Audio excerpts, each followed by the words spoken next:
Hi, everyone. Diversity is being invited to the party, inclusion is being asked to dance. Whenever I think about explaining diversity and inclusion to someone, I feel this is like the best thing that I've ever heard, and I just share this.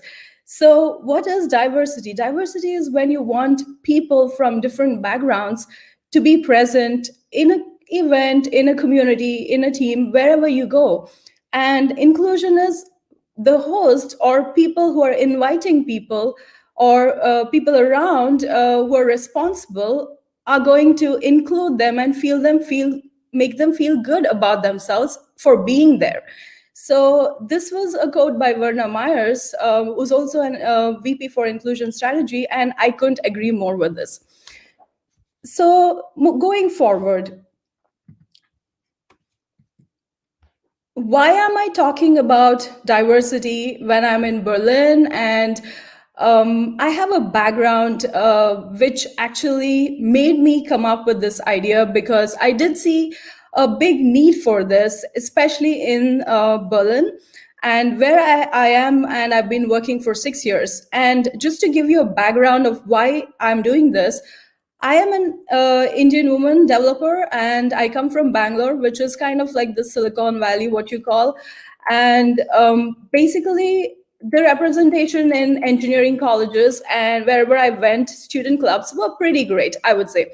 I studied electronics, so I also had a lot of women, at least 40% of the women in electronics and computer science fields. So, this big difference in representation generally came from the idea that I did not feel very well integrated when I came to Berlin. And I did feel a bit cornered and left out. And especially when you're moving to a completely different country, integration is so super important. Otherwise, you don't know what to expect and how to integrate with the new team. And it was really hard for me to adapt to the new environment. So, which is why I feel this is many of us coming from a different country and feeling a bit left out in wherever places we are. So this kind of gave rise to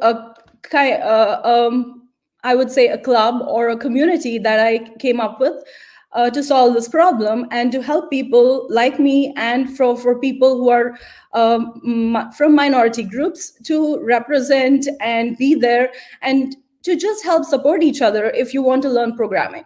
So I came up with Coder B, and I'm the founder of Coder B. And these days I've been doing some events, and I do also private mentorship.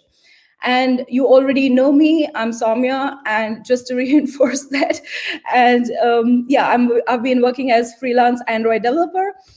And this topic is kind of very close to my heart, mostly because you know why. I've already told you why. And I really hope that I could share some knowledge that I've gained and all the research that I've done as a part of Coder B community. And I will share you some tips what to do if you don't know exactly what to do in a situation. So let's go back a little bit and understand why this lack of diversity exists. And when I did some research, there were two main reasons in the Western society, because I'm going to focus on Western IT industry, mostly also Western industry that's kind of influenced by American culture and industry, because I think socialization and institutional biases that kind of got very carried over from centuries. So this is not a topic to talk about this generation or 2 generations ago. It was a kind of like inheritance that we all had, right? So in the Asian communities, there was a different problem. I see with female feticide and females not being able to, like, mostly coming up from patriarchal societies.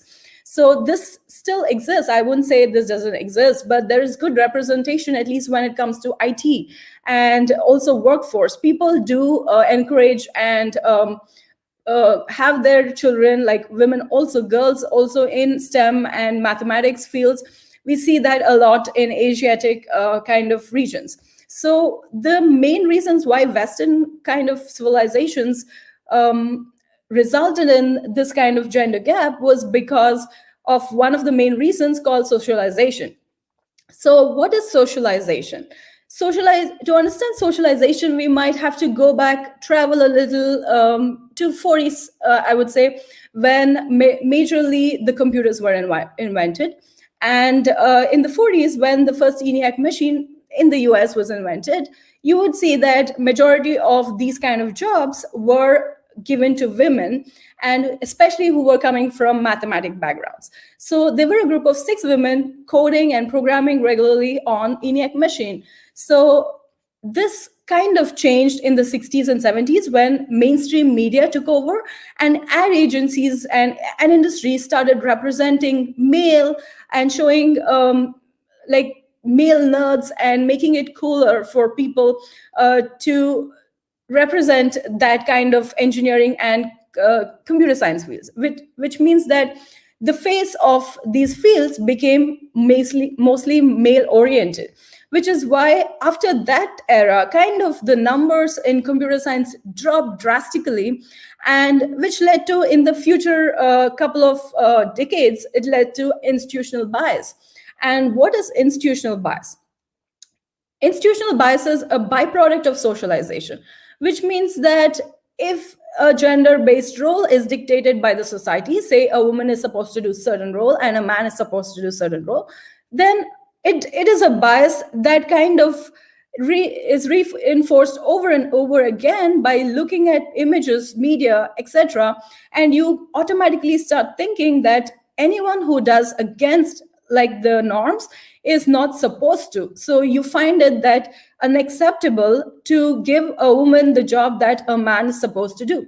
So this bias today might not be so widely prominent, but it is still a subconscious bias which is existent in the societies. Even though we have to, for the same reason, we have to make conscious changes to make sure that we don't inherit such implicit biases. So this is a quote also I took from one of the TED Talks. It says, biases are the stories we make up about people before we know who they are. So this is how our brains have evolved. So if we see someone who doesn't belong, who don't look like us, or who don't act like us, talk like us, we automatically put them under they. So our brains work in 2 ways. We say us when we feel the sense of belonging, and we say they when we don't identify with other group of people. So this is called a bias, and it is nothing to be ashamed of, and it is something that exists in all of us. So to prove this, there was a study done by Harvard, and they made a project called implicit.harvard.eu. If you go to this link, you would see there was a project about calculating implicit biases based on certain tests. And they found that this was also in the US, obviously. So they found that most people who lived in America, so in the US, they were biased towards white people. So even though they were Black themselves, they were still biased. That means that if you go and ask somebody in the US, in the Africas, and they gave the same test questions, they did not show this bias. So they could clearly say that this societal biases existed only in the minds of those people who actually lived in those societies. So it is very natural that in today's world, people migrate, and these biases still exist, whether we like it or not. So the only thing we could do is consciously say that if that thought comes to our head, we have to say no. When you're tempted to take certain actions based on like the kind of people you are interacting with, you have to take a step back and analyze that, am I biased towards this person? Am I biased towards this woman or non-binary or anyone? So conscious thinking and giving a thought kind of helps when it comes to biases. And it's okay and nothing to be ashamed of, as like to feel that way, because we all are brought up that way.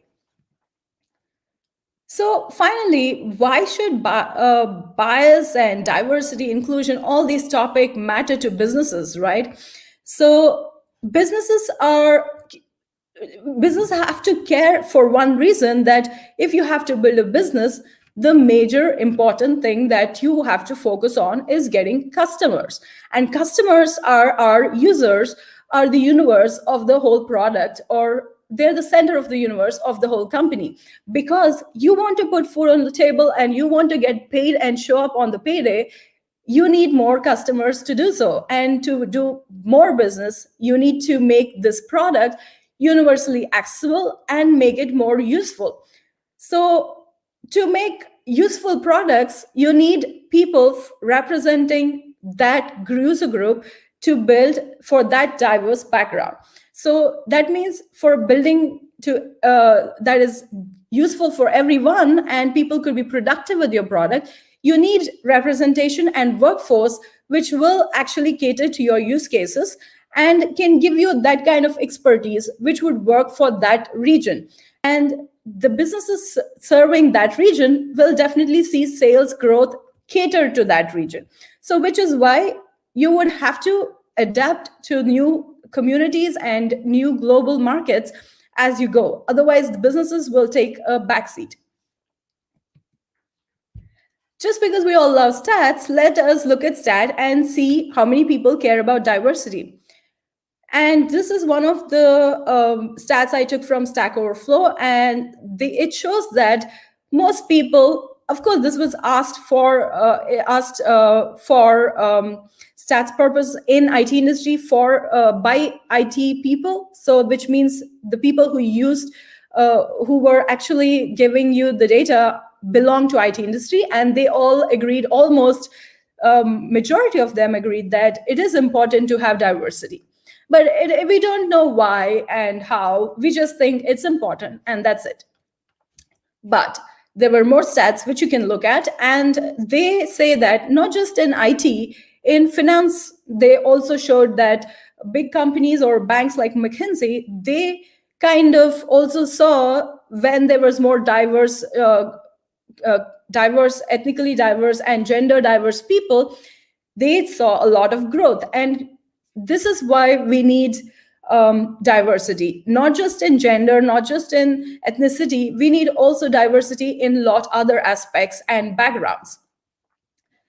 And why is diversity important? There was a question answered by Google Research, and Google Research found that organizations with greater diversity were associated with greater sales revenue, and they had larger customer base, they had larger market share, and also greater profits. When you want to grow to new markets, you need people from those markets to help you grow. And secondly, teams and organizations which were heterogeneous, that is in meaningful ways. If you had a good mix of like men, women, people of color, and people, age people, like young people, and all kind of age groups, and they showed more higher potential in innovation and in solving problems than homogeneous group. There was also another study by Harvard Review. If you look up for it, they show that when people were in diverse environments, they felt uncomfortable and took some time to integrate and adjust. But this same discomfort made them grow, and actually it was good for business. So the whole point is that heterogeneous groups are good for business, and it's good for growth. And finally, when you look at individuals on teams where they found they had higher psychological safety, where they felt like they belonged in the teams, they found they could freely harness the power of their ideas, and they could speak their mind and give better consultancy as compared to others. And they also found that these people were rated twice as effective by their executives. So what is the sweet spot that you would say that, okay, I have a company and I want to improve diversity? So it has been shown that a sweet spot is 30% and more to include minorities into your companies.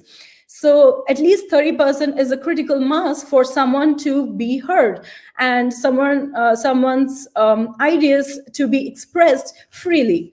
So if you hire people, like imagine if you hire people of color, you should at least make sure you have more than 30% of that representation for them to feel comfortable and safe. So now we touched on why I started speaking about it and what's the problem. I also told you like why you should actually care about diversity.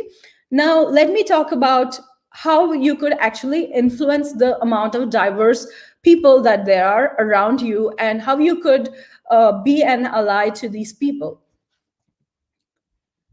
I suggest that you take a bottom up approach than top down approach. So, the bottom up approach is when you start at home and you build non biased communities for everyone, especially for children. So when you have boys and girls, we are very tend to after age of 6, you already see boys and girls identifying themselves as a boy or a girl, and that is mostly because of the society around, and they're given a certain amount of like certain kind of toys and certain way to dress, this kind of tips which mostly might not be so useful, especially if they don't feel or identify with certain kind of say you want to play with a truck and you are given a Barbie, maybe you don't like it. So it starts from home and you have to understand the interests of children. And secondly, when it comes to high school, I can say myself that there, if you look at newspapers every year on year, 10th standard and 12th standard people, girls always excel many times, and the top like rankers are girls in this kind of age. But only when you see they when they're applying to curriculum like that is professional studies, that their interests diverge, and suddenly a girl who is good at math and science applies for art school or humanitarian schools. So why is this happening? Because of the society that they've already in that age, by that time they already have been told all the time constantly by people and society that you're supposed to behave this way or you're supposed to pick certain kind of studies and this is suitable for you. And to remove that idea, you have to let people learn and express and pick up on opportunities and get them to build something and create something, because the joy of creation is what going to make them stick to something, and in the long term they're going to identify as that person, as an artist or as a developer or a sculptor, etc. And the second thing is by increasing representation. So seeing is believing. When girls look at women who are like them and who achieve certain things, they believe that they can also do certain things. So which is why if you want to build representation and want to bring more diversity, you need to bring more women into your company. You need to bring more representation, role models who can help them grow and feel supported. So the second point is that you need role models. You don't have to be a role model. You don't have to even consider. But by just being in certain place, you're already a role model. Somebody who sees you already feels like they can do this because you have done this. So just to feel encouraged, people want that kind of representation from groups. And finally, when it comes to diversity, in topics in gender and its in gender or age or even like any other backgrounds is just not enough. You have to focus on all kind of diversity, people coming from different regions, from different interdisciplinary studies. So imagine somebody who's a HR person. You need someone also. Imagine somebody who's coming from a background of psychology. They can also understand the background of diverse cultures much better and give their perspective on the same. And also imagine you're building for a company which is for other markets, and you need people from other markets to come over and be there in all your meetings, and of course relevant, and give you input on what might work and what might not work. And I was just reading this book called Range, and it's simply amazing to see how generalists excel at certain things. it was a norm that people thought mastery is going to make people better at what they do, but it is actually the other way around. And there's a lot of data and research which shows you that people coming from different backgrounds, especially Nobel Prize winners, are all like people from chemistry have so much of impact on physics and have won Nobel Prize in physics. So like switching between certain interests and certain interdisciplinary topics definitely helps in bringing more innovative ideas and in definitely in problem solving, especially in a field like engineering. And ultimately, creating safe space in a place is so much important.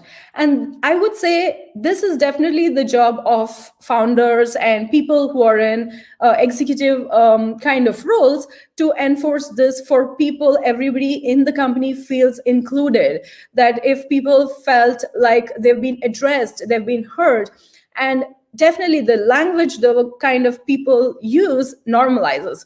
I have sat in many meetings, and if I was the only woman, they would totally forget that and start calling, like addressing all the guys.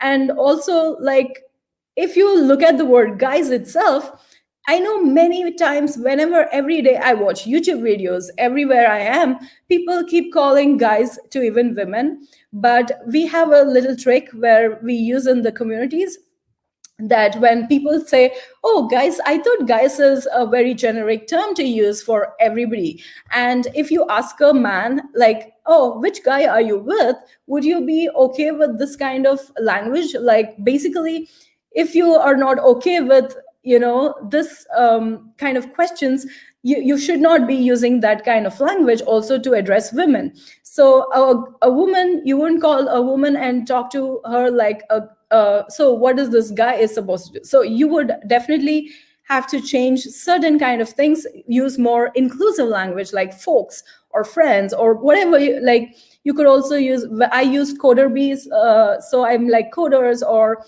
bees. So anything that suits your community and that builds that kind of belonging in your team or community. So definitely avoid the languages that make someone feel left out. And this also when it comes to like recruitment, you would see that all the job descriptions are so superlative, and you would see like that is so not someone I can identify with. If you say, I need a ninja developer who can also like work on network and fix computers and build mobile apps. So this is a kind of language which we always talk in the community as well, because all the diversity advocates there, they also talk about this, that this is the kind of language we have to tone down a little bit and go with more neutral kind of humanly, I would say more modest kind of language where women can also identify with, because it is proven that women tend to under apply. So what that means is if you have 10 checklists, then people think that if I'm 6, I won't apply because I'm not checking off all the 10 items. But men, in the other hand, actually apply no matter if they check or not certain kind of requirements. So to avoid this kind of sourcing talent or even repelling talent out of your company or applications, you can just be more inclusive of all kind of understanding of others' biology, and in being inclusive in a way that people can apply and feel like they can see themselves there. And allyship is mostly when like basically all you have to do is be an ally to someone. What does this mean is just support someone from a marginalized group or a woman or anyone who is not a majority in your circles. Just be there, try to be understanding, and try to support them. For instance, if somebody is looking for a job, I would say you should support everyone, but still, like, if somebody is struggling to understand the market, somebody is new to your region, definitely be an ally and just try to support them and retweet them, try to get them contacts and build networks and things like that. So just being there for someone can matter so much. that you would be amazed. And finally, this is something that is also that I saw a lot in IT industry in India, but in Germany, at least in Berlin, it feels like everything is so new, because code of conduct is something that every company needs to have. And whenever there were companies I worked at, and there were times when I had to face challenges with some colleagues, or address inappropriate behaviors, where it was more harder to understand what is acceptable and what is not. So if there is something called code of conduct, and you can re-emphasize on the rules that everybody needs to know, you, even though it is understood, it might not be understood for everyone. So emphasizing on these kind of things makes it people feel more safe. So especially women need to feel more psychological safety. And just because I'm saying women and things like that, it doesn't mean that it doesn't apply to everyone. Because when you solve a problem for a certain group, you're definitely solving a problem for someone else. And to enforce that, you can just add this code of conduct in your contract itself. Because I used to get contracts which used to have work ethics, code of conduct, and even if they have certain dress codes and things like that. So I mean, I'm not saying you should have all of these, but at least code of conduct to make sure people in that team and community feel safe. And the biggest problem I found when I was running these events for Coder B was that getting people to come to events was easier. Like if I just posted some posts in many focus groups or women-based kind of communities, I could fill people up, right? But people would come, attend a couple of boot camps, and leave. So retention was biggest issue, and everybody who's in IT knows, HRs, recruiters know, retention is the biggest issue as well. So how do you retain people from leaving? There are certain things you could actually do that could help people stay longer, I would say. Not leave, but yeah, that would be a little bit of ambitious, but yeah. So how do you make people stay? You can actually start by making them feel safe and supported. And just by making that feeling, creating that feeling, it is easier to get people to feel like they actually matter in your team. They feel like they're contributing, and this is the sense of fulfillment that they would have, this feeling of satisfaction. So to do this, we have certain kind of communities, focus communities, which build kind of confidence, provide support, and also make people feel inclusive. And also we provide mentors sometimes when people feel lost or in crisis. So you could just do that by yourself. So just be there and go to focus groups and be in focus group. If you're a senior developer and really good at what you do, and you're not attending some events and not being there, then your knowledge the potential you have to share that knowledge is kind of gone, right? So what you could do is just be in those communities, because these communities, focus communities, are open to everybody. Just be an ally and come and try to understand the problems, learn firsthand what kind of problems people are facing, and that would help you solve those problems back in your teams. Or even, especially if you're managers of people of different kind of diverse teams, it's important to understand the problems, and they might not come to you directly and tell you what the problem is. And like we all know, happy people are going to stay. And to make sure that happens, you need to empower people and lift each other.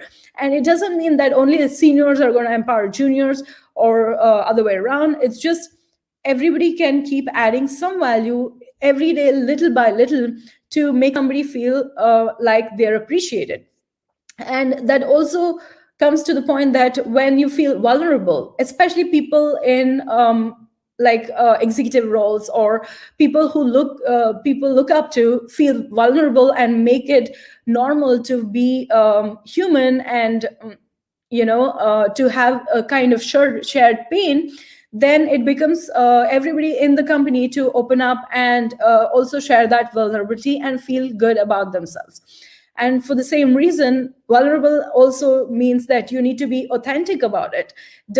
So this point is very important, because I know many allies come, and some people who feel like they can help me, they come to me, and sometimes when I'm ranting about, say, something that bothers me, they would come and tell me, I can totally understand what you get.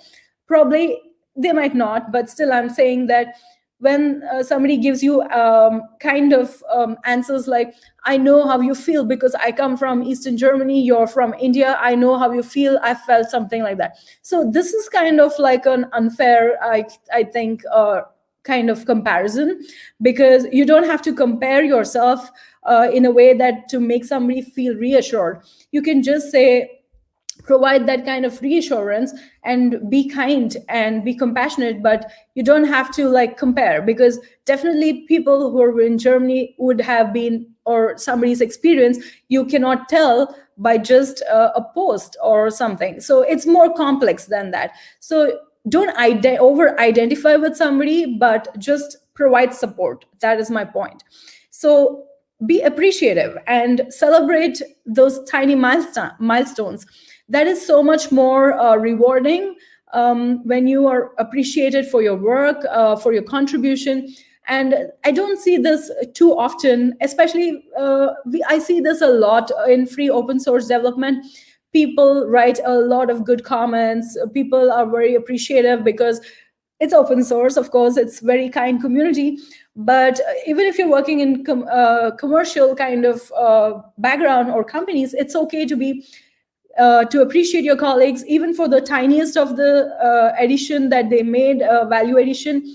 Or you can just have those high fives and power poses, which would actually make good about feel good, kind of good vibes that was going to be created in the team. So that is that kind of winds up what I wanted to say about this retention. And also finally, the sense of belonging and purpose. So when I read this book, The Culture Code, they were mostly talking about team dynamics, group dynamics. And I purposely read this book because it matters a lot how team dynamic works, how you identify and how you build a good environment around you as a team. So if you have a sense of purpose and belonging for that company or a team, you would tend to feel more satisfied and more valued, and people do stay in such kind of environments. So definitely try and, if possible, pick up something and try and experiment, because experimentation is something that always is missing, or we are never taught in schools and colleges, like how to improve as personally as one would think as technically. So try to work on certain personal skills that could probably benefit for everybody in the team. And this is one of the important things that I want to definitely address, because people think to be a mentor, you need to be something else. You have to be like great, you have to know everything and things like that. But that is not the case. If you know something that you can contribute, and even if you just can be there and tell people that they did a good job, that's already like you're on the way to being a good mentor. And the most important quality, I think, is being empathetic about how you mentor somebody, especially if you're a senior and you're in a team where there are juniors. It can either you can make them feel like they're not enough, or you can make them feel empowered to do more. So it totally depends on how you treat people. So be empathetic and analyze that everybody has to go through a process, and you cannot be like a butterfly on day one. So go through, it's a journey. So be empathetic about that journey and respectful about everybody's timelines. And finally, coming to the kind of challenges I faced, or like that in diversity itself poses, because everybody, like how we just heard, that everybody wants to be, have to work in a diverse team or be in a diverse place, have diverse friends, but it's not easy, right? So what is the problems or challenges that one could face, and how to overcome, if possible, certain challenges? So one of the biggest challenges is that misrepresentation. So these days, everywhere you hear diversity school, diversity college, diversity this and that, but there's a lot of data, and I would take this kind of data with a grain of salt. I would not be like, if you look at, like, I know I showed some data, but that's only relevant, right? You don't have to like really think exactly 30% of minorities have to be in my company kind of a way. So it's more of like, it's just something that we all learn from, like from data, but it's not like a set in stone kind of a thing. So learn from data, but have your own techniques and experiments that goes on a long way in your own communities. And you see also tokenism a lot, in the sense, imagine, let me give an example. So when there is a talk, you would see that people trying to like not just send out regular emails to everyone, but people will start pestering women of color, or people from different backgrounds, to like talk about it, or take their pictures and photoshop them into their workplace pictures. So like, if there are no women in your picture, or even fewer women, don't photoshop them into, just to look like you're building a good diverse place. So that is tokenism. When you, like, it's opposite of role model. Role model is when you want to be there and help people look at you in a way that they could do this. But tokenism is exactly the opposite, when people are trying to use you to sell their stuff or to become popular, for instance. So do whatever you do with good intention, and it will actually show you, it is a long term investment, but it'll give you results, definitely give you results in the long term. And many times I feel like, mostly because I'm a woman developer and I talk very strongly about this topic, I think I'm also being mistaken for being abrasive when I criticize, even though I provide constructive feedback and constructive criticism. But people feel like I am being too hard, or I'm being too critical about certain things. But you have to be critical about certain things. There's no other way. So when you feel like somebody is trying to bring out some point, or talk about and advocate about something that matters to them, just support it. If you cannot support it, if you don't identify with that purpose, just step back and let other people do their job, right?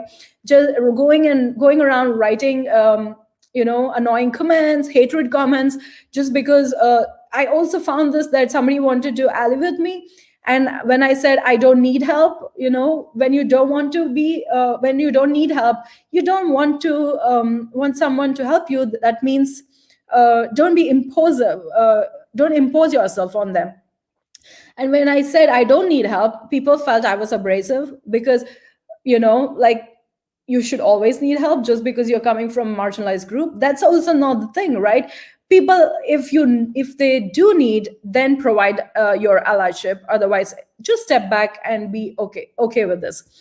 And many times when I talk to many people in my surroundings, I always find that the majority of the people are just not aware of it. Of course, it's a real thing, right? If you don't come across a problem, you would never solve it. So just inform yourself, talk to your colleagues, talk to your friends, and be open about how they feel, and make them feel safe to talk to you about certain things, how they feel about things. So being informed is the first step to actually having diversity. So be informed, try to learn by being and watching. And lastly, I want to say, some of us are more privileged than the others, and we don't understand others' journey because we get free pass to certain things, to opportunities or jobs or whatever. And this is natural in all communities and societies. There is institutional bias. We know there is systemic racism and systemic sexism, but at least the least we could do is, if we feel we are in a position that we can change that or make a small difference by not being biased, by letting other people come in, by expanding our comfort zones, it is already a huge step. And these little things matter, and they grow and snowball. And this is something that could actually in the future drive a huge change. And by that, this is my last slide, and I just want to say that lack of diversity is nobody's fault. but inclusivity is everybody's responsibility. A little bit of credits to actually people who inspired me to give this talk, and also like resources. I've written about how to get more women engineers into your company and things like that, because I saw like recruiters struggling with this. And you can take a look at my Medium and see if you can learn something from that as well. And I definitely I'm open for collaborations, and I also appreciate people coming to me for with your diversity questions. I can share some kind of tips, or if you want to improve diversity in your company in IT and programming fields, maybe I could give you some tips about how to do this. So with that, thank you everyone. Take care. Thank you so much, Sowmya, for this very brilliant and very important topic and your presentation. So I really appreciated that you not just talked about the problem or the issue that we have, but also what we can do about it, what we can do as individual and as companies and as developers.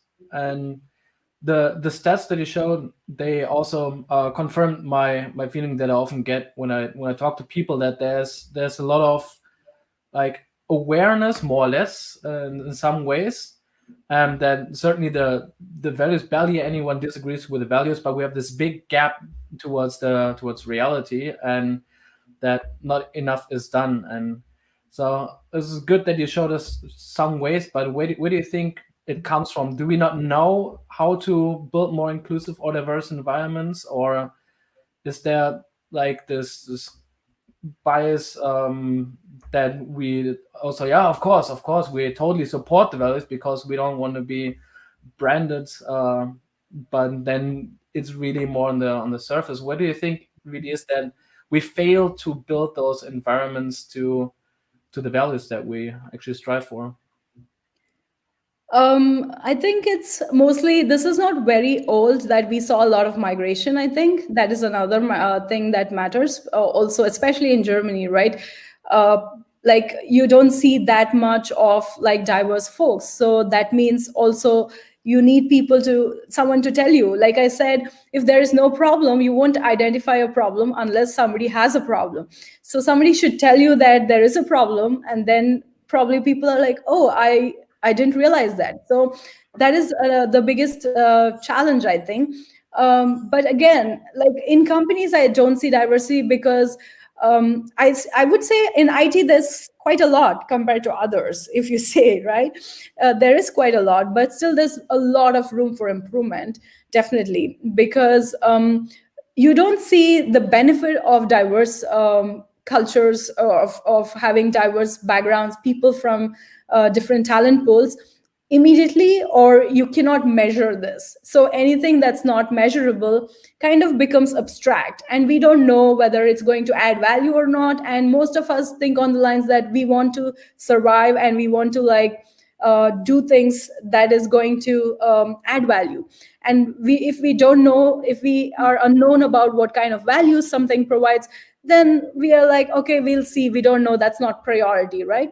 So unless this becomes a priority, and it's like we know by data and stats that this is a problem, but we are waiting for something to happen that, like that should come from someone, it should trickle down from the top.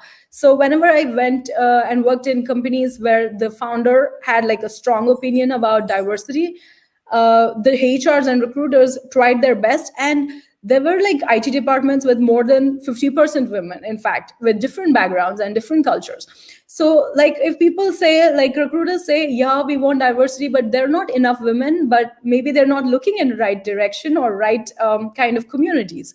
So there are a lot of women communities and focus communities. You can go and be there and look at and do it authentically and legit. It should feel legit, right? You can't come one day and be like, I'm going to recruit you, and like you should build that trust. So it's important to also get people from different backgrounds and look in talent pools where that they hang out there. So I think it's kind of a mix. It's really hard to answer this. In fact, I think that's why it was a huge talk, right? Um, Being informed is another thing. Like, just be curious and be interested, and try to understand, why is this person having a problem, or why is this person even speaking about it, right? So even though like certain tiny things don't matter, when they add up, maybe that will drive people away from your place or team. Yeah. Well, thank you so much for a great answer. I mean, it is such a hard question to answer, or such a hard answer to give. I think you did a very good job. And unfortunately, running out of time. So please pick up the discussion here. You know the drill. Send us an email if you have any question for Sowmya, or you want to pick up on the discussion.